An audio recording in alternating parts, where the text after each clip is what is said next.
Dan salah satu hal yang paling mengkhawatirkan perekonomian dunia saat ini adalah bom utang Jepang. The victory paves the way for Takaichi's tax cuts that have spooked financial markets. Dan kalau itu sampai meledak, yang kena getahnya tuh bukan cuma Jepang doang tuh, tapi ya seluruh dunia. Kita bahas ekonomi Jepang lagi. Kita kan udah pernah ya ngebahas kenapa ekonomi Jepang stuck di tahun 90-an kan, yang setelahnya tuh hampir nggak ada perkembangan yang signifikan. Atau bahkan malah cenderung menurun.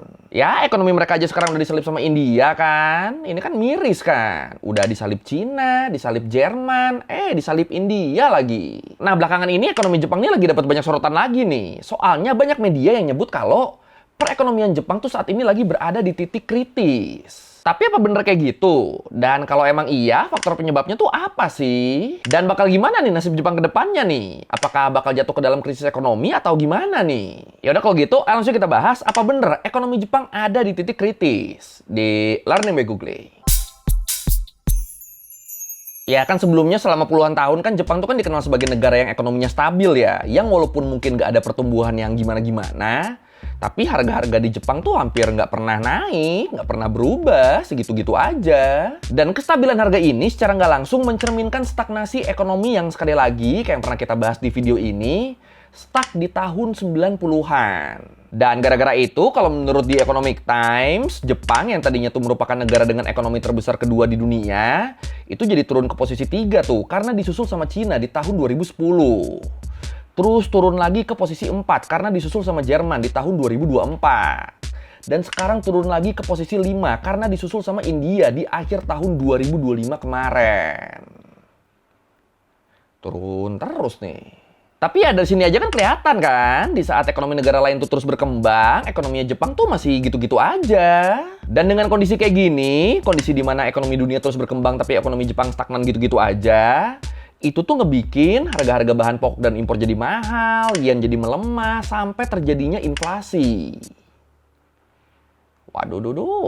Dan kalau menurut Bloomberg, walaupun inflasi tahunan di Jepang tuh masuknya tuh masih inflasi ringan, tapi karena orang Jepang tuh suka dengan kestabilan dan keseimbangan, jadinya harga naik dikit aja tuh itu tuh udah ngebikin mereka jadi apa ya? Jadi resah banget, jadi udah gonjang-ganjing banget. Kayak misalnya contohnya tuh ini nih. Di tahun 2016 ada perusahaan es krim yang ngasih permintaan maaf formal secara publik. Cuma karena harga es krim mereka harus naik 10 yen. Naik dari 60 yen ke 70 yen. Ini kan naik 1000 perak doang ya. Sampai ngebikin petinggi-petingginya minta maaf loh. Wah, coba kalau di sini. Apa itu maaf? Ya intinya pokoknya seasing itulah yang namanya harga naik di Jepang tuh. Saking stabilnya harga-harga di sana selama puluhan tahun. Tapi ya itu kasus es krim kan udah 10 tahun yang lalu ya. Sekarang harga naik sampai 100 yen, 200 yen juga tuh udah bukan hal baru lagi. Apalagi dengan ekonomi Jepang yang memburuk kayak sekarang. Harga-harga naik terus tapi nggak dibarengin sama peningkatan upah. Jadinya daya beli masyarakat Jepang menurun deh. Ya soalnya semuanya jadi mahal kan. In 2016, this Japanese company issued a public apology. For the first time in 25 years, they were hiking the price of a popular ice cream by 10 yen, or about 6 cents. And they were deeply sorry. Terus kalau menurut Deloitte Global Economic Research Center disebut, di antara kuartal kedua dan ketiga 2025, perekonomian Jepang tuh sempat ngalamin penurunan sebesar 2,3%. Yang walaupun kalau kita lihat secara umum ekonominya tuh masih kuat dan mendekati tingkat potensial, tapi dengan adanya penurunan yang besar kayak gini, itu tuh artinya tuh ekonomi Jepang tuh lagi nggak baik-baik aja. Apalagi dengan kondisi sekarang yang udah stagnan puluhan tahun, populasinya menurun terus, inflasi masih di atas target, dan ancaman bom utangnya yang bisa meledak kapanpun. Dan akhirnya ya inilah yang ngebikin Jepang dianggap ada di titik kritis. Jadi titik kritis di sini tuh bukan berarti Jepang lagi ngalamin krisis ekonomi ya, enggak. Tapi lebih ke lagi ada di turning point, lagi ada di titik balik. Dimana kalau Jepang bisa meningkatkan pertumbuhan ekonomi dan mengatasi masalah-masalah keuangannya, ya Jepang bakal bangkit lagi dan bakal jadi makin lebih kuat. Tapi sebaliknya, kalau Jepang nggak bisa mengatasi itu dan masih terus stagnan, apalagi decline, wah itu bisa-bisa Jepang jatuh ke dalam krisis tuh. You can see that here. For years, the price of rice in Japan barely changed, and sometimes it even dropped, but not anymore. The price of rice has surged since 2023. This has been a terrible shock. We have a whole generation of people who've never seen prices go up. What is going on? Dan salah satu hal yang paling mengkhawatirkan perekonomian dunia saat ini adalah bom utang Jepang. Nih, kalau menurut Al Jazeera, rasio utang Jepang terhadap PDB-nya tuh sampai mencapai 230% loh. Dan rasio ini jadi yang tertinggi di dunia di tahun 2025. Dan gilanya lagi, kondisi kayak gini, kondisi rasio utang yang lebih besar dari PDB Jepang ini tuh udah terjadi selama puluhan tahun loh. Yang awalnya harapannya duit pinjaman ini bisa jadi solusi jangka panjang terhadap perekonomian Jepang. Jadi di luar kebutuhan APBN, utang-utang ini juga tuh dipakai buat ngebiayain upaya pemulihan ekonomi. Sama dipakai juga buat nutup utang yang udah ada. Ya sebenarnya cara gali lubang tutup lubang gini tuh udah umum banget ya dilakuin sama sebuah negara ya. Tapi karena utangnya Jepang tuh udah gede banget kan dari awal, jadinya ya ini tuh kayak nggak ada akhirnya. Makanya sampai sekarang ekonomi Jepang kan masih belum pulih kan. Yang ada utangnya nambah terus, sama inflasinya juga masih ada di atas targetnya BOJ. Bank of Japan, Bank Sentral Jepang. Dan masalah utang ini jadi makin ruwet waktu BOJ selaku Bank Sentral naikin suku bunga. Iya, jadi di akhir tahun 2025 kemarin, BOJ tuh mereka tuh naikin suku bunga acuan Jepang sampai ke tingkat tertinggi dalam 30 tahun terakhir. Naik jadi 0,75%. Dan ini tujuannya sebenarnya udah oke nih, udah sesuai sama standar dan teori bank sentral pada umumnya buat menekan inflasi. Ya kalau suku bunganya tinggi kan orang-orang kan jadi mikir ya buat belanja ya, khususnya belanja yang pakai kartu kredit atau ngutang. Mereka bakal mikir-mikir soalnya kan bunganya kan gede kan, jadi ya lebih berat bayarnya. Dan di sisi lain, bunga yang gede ini juga tuh bakal ngebikin orang-orang tertarik buat nyimpan uang mereka di bank atau instrumen investasi. Yang artinya, uang yang beredar di masyarakat kan bakal lebih sedikit kan, karena ya pada disimpan, nggak dibelanjain dan nggak pada ngutang, tapi lebih ke ditabung atau diinvestasikan. Jadinya kalau gitu inflasi bakal bisa ditekan deh. Visi utamanya tuh kayak gitu tuh. Tapi ternyata kebijakan BOJ ini malah dimanfaatkan ke jalan yang berseberangan sama Perdana Menteri Jepang, sama Sanae Takaichi. Dimanfaatin gimana? Nih, kalau menurut Foreign Policy, kenaikan suku bunga yang harusnya bertujuan buat menekan belanja dan utang tadi, itu malah dilihat sama pemerintah sebagai peluang buat ngutang lagi. Dengan cara nerbitin obligasi baru yang punya bunga lebih tinggi, bunga yang sesuai sama acuan BOJ tadi. Jadi di sini PM Takaichi ini tahu kalau dia ngejual obligasi sekarang, peminatnya tuh bakalan banyak, soalnya bunganya gede kan. Keuntungan yang bakal didapat si investor dari obligasi ini tuh bakalan lebih besar. Dan bener aja, rencana Takaichi tepat sasaran nih. Banyak pemegang obligasi lama yang tergiur sama obligasi baru ini yang emang bunganya tuh lebih tinggi. Makanya mereka pada cepet-cepet tuh ngejual obligasi lama mereka supaya duitnya bisa dipakai buat ngebeli obligasi yang baru, yang jelas lebih menguntungkan. Dan investor-investor ini kebanyakan pada ngejual obligasi lama mereka ya ke BOJ. Kenapa ke BOJ? Nah ini biar lebih jelas, gue jelasin dikit ya tentang flow pasar obligasi pemerintah di Jepang. Jadi utang Jepang tuh kan gede banget ya. Rasio utang terhadap PDB-nya aja kan jadi yang terbesar di dunia kan tadi kan. Nah utang itu tuh sebagian besarnya tuh adalah utang dalam negeri yang berbentuk obligasi atau surat utang. Jadi obligasinya dikeluarin sama pemerintah dan bakal dilelang ke para investor di dalam maupun luar negeri. Dan investor pemegang obligasinya itu bakal dapat keuntungan bunga rutin setiap beberapa waktu, yang periodenya tuh beda-beda tergantung kontraknya. Nah nanti di akhir, waktu obligasinya jatuh tempo, pemerintah Jepang bakal balikin duit si investor secara penuh. Bakal bayar utang yang mereka pinjem dari si pemilik obligasi, dari si investor.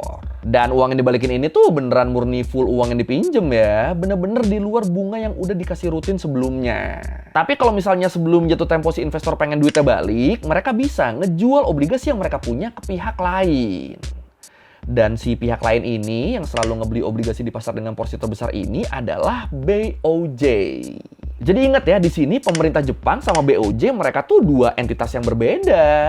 Pemerintah mereka yang ngejual ke investor, yang ngeluarin obligasi dan dapat duit. Sedangkan BOJ mereka tuh yang ngebeli dari investor, yang nampung obligasi yang dijual di pasar sebelum jatuh tempo. Atau berarti kalau BOJ mereka tuh yang ngeluarin duit. Atau simpelnya, pemerintah yang narikin duit investor buat dipinjem, BOJ mereka yang ngelontorin duit buat ngebalikin pinjaman dengan cara ngebeli dari investor. Ini sampai sini kebayang ya, aman ya, oke? Japan's central bank has raised its key interest rate to the highest it's been since the 90s. That brings the Japanese economy back into a world where interest rates really matter.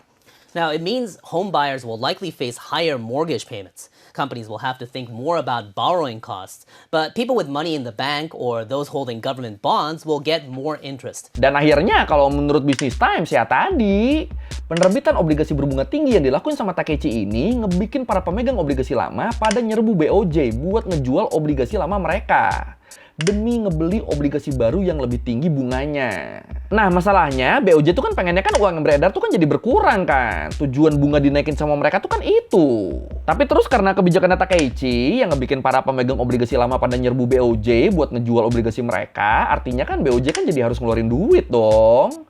Jadi malah harus nyetak duit terus buat memenuhi penawaran. Dan kita tahu lah, udah sering kita bahas juga, apa yang terjadi kalau bank sentral nyetak uang terus. Apa yang akan terjadi kalau uang yang beredar di masyarakat terlalu banyak? Iya, inflasi bakal makin parah. Dan akhirnya inilah yang terjadi di Jepang sekarang nih. Prices started rising and inflation became sort of a thing. Even so, Japan continued to keep interest rates at rock bottom levels, accelerating falls in the yen and fueling yet more inflation. In 2023, it exceeded 4%, double the BOJ's 2% target. Ya, sebenarnya dari tahun 2024, BOJ tuh udah ngurangin budget pembelian obligasi sebanyak 400 miliar yen per kuartal. Atau berarti 1,6 triliun yen per tahunnya. Dan ini tuh sebenarnya tuh bagus buat nyegah Jepang kena inflasi yang lebih parah, biar penjualan obligasi bisa lebih terkendali. Tapi ternyata endingnya kebijakan ini malah ngebikin pasar obligasi Jepang jadi chaos nih, malah jadi menggila. Nih, kalau menurut Euronews, karena para investor pada ngejual obligasi lama mereka secara serentak demi obligasi baru yang dijual sama Takeichi, akhirnya budget yang diset sama BOJ tuh jadi mencapai limitnya, mencapai batasnya. Nah, karena udah limit, karena duitnya udah nggak ada, BOJ jadi nggak bisa ngebeli obligasi dari investor lagi deh. Yang akhirnya ini nimbulin kepanikan pasar. Kenapa pada panik? Soalnya selama ini BOJ tuh kan selalu jadi pihak utama yang ngebeli obligasi kan. Kapanpun investor butuh duit, kapanpun mereka pengen ngejual obligasi, ya larinya tuh hampir selalu ke BOJ. Nah, kalau BOJ udah nggak mau beli, BOJ udah nggak ada duitnya, mereka harus jual ke siapa? Apalagi di sini kita kan ngomongin Jepang, negara yang nggak terbiasa sama perubahan. Negara yang selalu mengedepankan kestabilan dan harmoni. Ya tadi kan, harga es krim naik 10 yen aja sampai minta maaf kan, apalagi ini coba. Ya lu bayangin aja, si BOJ, si pembeli yang sebelumnya selalu ready buat ngebeli, tiba-tiba stop ngeluarin duit. Padahal nominal yang si investor investasikan tuh bisa jutaan atau miliaran yen. Investasinya malah nggak bisa dibalikin di saat mereka BU banget. Ya kelabakan lah investor di sini. Bener-bener di saat BOJ membatasi pembelian obligasi, investor tuh malah jadi makin pengen ngejual obligasi mereka. Dan karena BOJ udah nggak mau beli, jadinya investor rebutan deh tuh nyari pihak lain yang mau ngebeli obligasi punyanya mereka. Tapi ya balik lagi prinsip ekonomi, karena penawarannya banyak dan permintaannya sedikit, karena supply-nya lebih banyak dari demand-nya, akhirnya harga obligasinya jadi turun deh. Jadi makin kacau deh pasar obligasi Jepang deh. Nah ini mungkin sampai sini lu ada yang mikir, kalau gitu nanti aja jualnya, nunggu pasarnya stabil. Atau ya simpen aja kalau gitu obligasinya sampai jatuh tempo, biar duitnya balik full daripada dijual rugi kan. Nah kalau kita lihat sekilas emang nunggu nanti tuh jadi pilihan yang paling masuk akal. Tapi terus yang harus kita tahu, banyak dari pembeli obligasi pemerintah adalah lembaga atau institusi yang menaungi banyak orang. Dan institusi kayak gini kalau butuh uang sekarang ya berarti harus ada uangnya sekarang, nggak bisa dinanti-nanti. Contoh misalnya bank komersil, perusahaan asuransi, dana pensiun, reksadana, dan sejenisnya. Nah ini lembaga-lembaga ini mereka tuh kan megang obligasi dalam jumlah yang gede banget kan. Tapi di sisi lain mereka juga harus memenuhi kewajiban terhadap nasabah atau klien yang nggak bisa ditunda-tunda. Kayak misalnya contoh kasusnya ada bank komersil yang tiba-tiba butuh banyak uang karena ada nasabah yang pengen narik uang dalam jumlah besar. Nah ini kalau kondisinya normal, si bank kan tinggal ngejual obligasi mereka ke BOJ kan, dapat duit, masalah selesai. Nah kalau kayak sekarang, kalau BOJ-nya nggak mau beli, itu nyari kemana coba duit sebanyak itu? Masa mau bilang ke nasabah, maaf ya pak, nggak bisa narik uang dulu nih, soalnya kita nggak punya uang. Hehe, Ontoni, gomenasai. Nggak mungkin kayak gitu kan, yang ada nanti nasabah pada kabur karena udah kehilangan trust, karena udah nganggep banknya nggak bisa dipercaya. Makanya jadinya sekarang bingung nih, kalau BOJ nggak mau beli obligasi, mereka harus nyariin duit kemana lagi nih. Apalagi setelah pecahnya bubble ekonomi di 1990-an, warga dan instansi Jepang tuh kan jadi trauma buat investasi instrumen investasi yang beresiko kan. Dari situ kalau buat warga Jepangnya mereka tuh kebanyakan tuh investasi tuh di deposito atau cash, buat lembaganya mereka investasi di obligasi. Jadi jarang yang investasi saham. Jadinya ya ketika sistem obligasinya terganggu, mereka nggak ada pilihan lain selain ngejual murah. Dan ini ngebikin pasar obligasi di Jepang jadi goyah. Japan's economy shrank for the first time in 6 quarters over the 3 months through September. Figures out Monday showed GDP falling 1.8% as U.S. tariffs hit exports.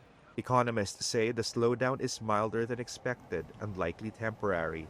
Kalau menurut Forbes, pasar obligasi di Jepang tuh punya nilai sampai 7,6 triliun US dollar atau lebih dari 1,1 kuadriliun yen. Dan jelas ini bener-bener gede banget dong. Ya, 1 kuadriliun, jir. Itu kan nolnya kan ada 15 berarti. Wah.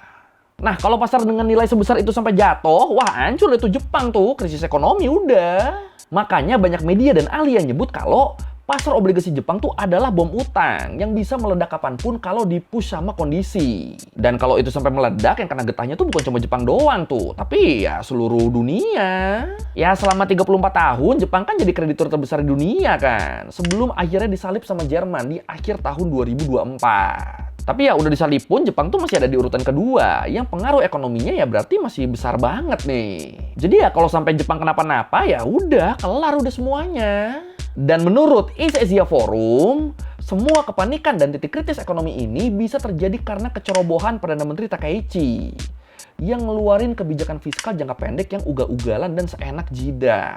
Ya gimana enggak, kebijakan BOJ tadi yang harusnya bisa menekan inflasi, mengurangi utang dan menguatkan yen, malah dimanfaatin buat ngutang lagi kan. Padahal utang Jepang udah banyak, malah ngutang lagi, waktu bunga lagi tinggi. Ini kan nambah-nambah beban ke perekonomian negara kan jadinya kan. Mana utangnya sebagian dipakai buat ngedanain militer besar-besaran lagi, padahal kondisi ekonomi negaranya lagi jadi sorotan dunia karena nggak stabil. Dan ya udah, akhirnya ya gini, pasar obligasi Jepang jadi kacau. Terus Takeichi juga bilang dia bakal motong pajak, ngasih tunjangan tunai dan subsidi untuk utilitas publik. Nah ini kan, di satu sisi ini tuh hal bagus yang populis banget, yang bakal menguntungkan masyarakat secara instan. Tapi di sisi lain, dampak ekonomi jangka panjang juga tuh bisa buruk banget. Ya sebagai negara yang selama ini cukup ngandelin pajak, pemotongan pajak tuh kan berarti kan uang yang beredar kan jadi lebih banyak kan, karena yang disetor ke negara jadi berkurang. Terus dengan ngasih tunjangan tunai berarti uang yang beredar di masyarakat jadi makin banyak lagi tuh. Dan ini kalau gini terus, ini bisa berakibat ke ancaman inflasi yang jadi lebih tinggi lagi. Jadi di saat BOJ ngeluarin kebijakan yang mengupayakan supaya uang yang beredar berkurang, Perdana Menterinya Takeichi dia malah pengen nambahin uang di peredaran. Ini kan jadinya kan nggak masuk ya visi dua pihak ini ya. Walaupun mungkin niat dua-duanya tuh sama-sama baik, sama-sama pengen yang terbaik, tapi kan jadi berseberangan nih, malah jadi saling ngadu nih, saling bertabrakan nih. Apalagi terus kalau menurut Business Insider, setelah kemenangan telak Takeichi di pemilu Jepang di 8 Februari 2026 kemarin, dari situ banyak pihak jadi makin khawatir sama perekonomian Jepang ke depannya. Padahal Takeichi bilang dia tuh pengen ngebikin pertumbuhan ekonomi Jepang berkembang pesat lagi, balik ke masa kejayaannya. Dan emang sih setelah kemenangan Takeichi, saham perusahaan Jepang di luar negeri, khususnya di barat, itu tuh melonjak sampai 6% loh. Tapi ya tadi, itu kan di luar negeri kan. Di pasar obligasi yang dalam negerinya kan malah ngalamin kebalikannya kan. Malah lagi hancur mereka. Aduh. Tapi kalau menurut tuh gimana? Apakah kemenangan Takeichi ini bakal ngebikin perekonomian Jepang jadi bangkit, jadi bagus lagi, atau justru malah makin memburuk nih? Yang mana nih? Silakan komen. Supporters applauded Japanese Prime Minister Sanae Takaichi on Sunday after her coalition swept to a landslide election win. The victory paves the way for Takaichi's tax cuts that have spooked financial markets and military spending aimed at countering China. Oke, sekian lari mengguling kali ini tentang perekonomian Jepang yang disebut sama banyak ahli lagi berada di titik kritis. Lagi ada di titik kalau oke ini bakal naik, tapi kalau gagal wah bakal drop tuh. Ya, kalau lu merevisi gue salah, atau mau nanya, atau mau video, bisa komen, kita juga biasa. Sekali lagi, jangan lupa like, comment, subscribe. Bye.